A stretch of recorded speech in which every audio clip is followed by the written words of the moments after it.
candy is nourishing. We'll go with candy. Yes, okay, there we go.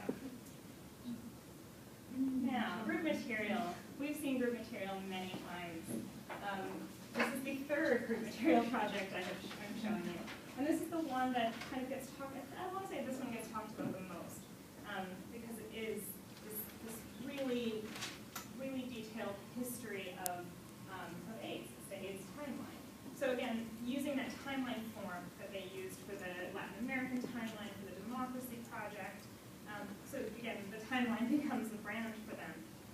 And they were produced between 1989 and 1991 in various locations. So this is not just, there's not just one timeline, there's several. So it's reconstructing the history of AIDS and HIV as part of this much larger system. So it's influenced by cultural and political relations.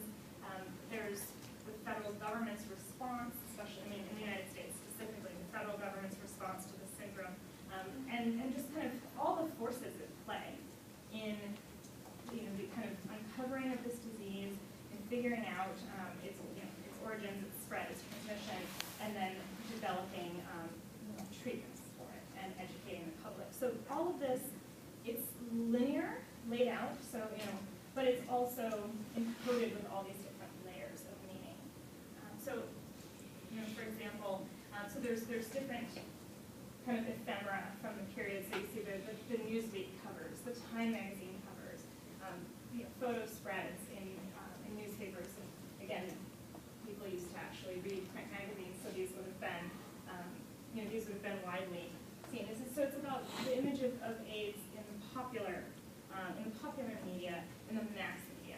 So what the average person watching along at home would have would have experienced learning about AIDS and HIV.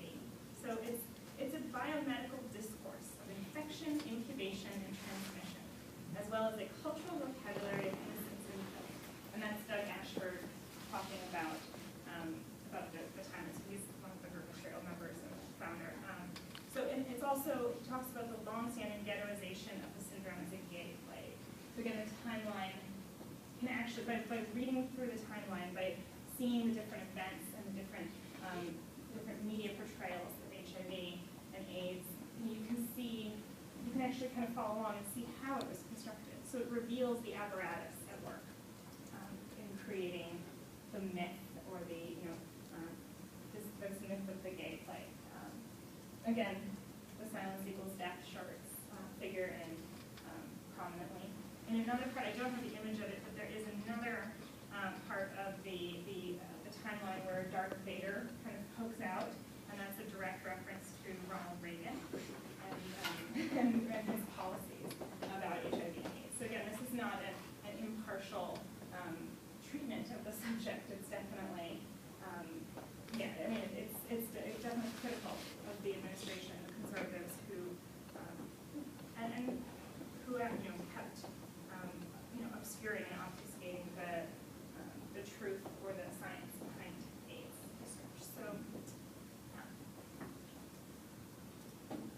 So here we have another artist whose work, most of his work is not AIDS specific. So I include him in this section because he's become a symbol for art, HIV positive artist, an artist who passed away from AIDS in,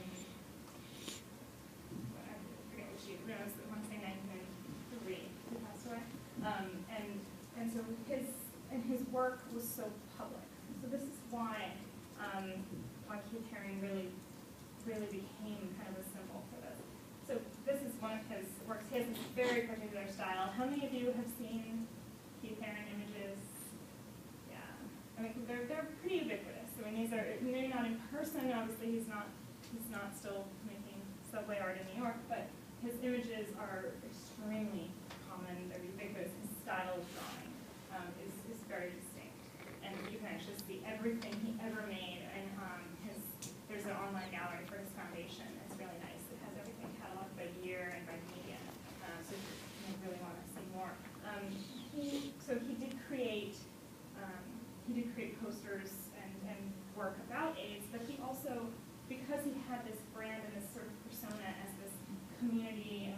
street artist who was extremely popular. Extremely popular. And he made a mural for the Berlin Wall. He made this massive mural, Crack is Whack, for, his Whack mural. Again, he had a huge presence, especially in New York.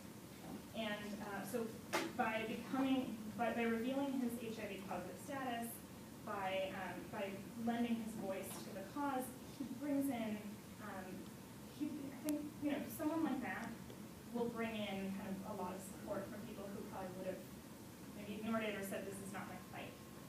So again, and his imagery is very, it's universal. It's, his, again, very particular visual vocabulary is it doesn't exclude. It's a very inclusive work. So for example, here he is drawing, and they would have these black paper covers over the empty advertising panels in the subway, and he would draw on those, and he would draw like 30 a day, and he was very prolific. And this one, Happy Valentine, New York. So again, it's, commuters actually looked forward to him. I mean, he was a part of people's lives. So the fact that, again, he also fell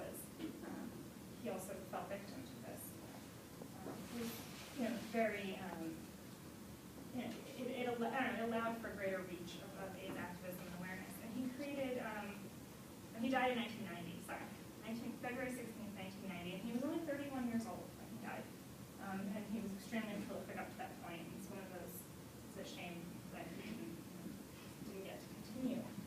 He created a foundation in the last years of his life that sets aside money from the rights from the sale of his pieces, and actually endows foundations, children's research for children with AIDS, just basically all kinds of projects. So he took the money from his work, his pieces, has kind of had this whole other life beyond him. His influence was quite direct. So it's an example of an artist who's directly activist as well, not just through his art, but through his own charity. And naturally, the Guerrilla Girls got in on this as well. So you have these posters went up all over New York as well. AIDS is killing artists, and homophobia is killing art.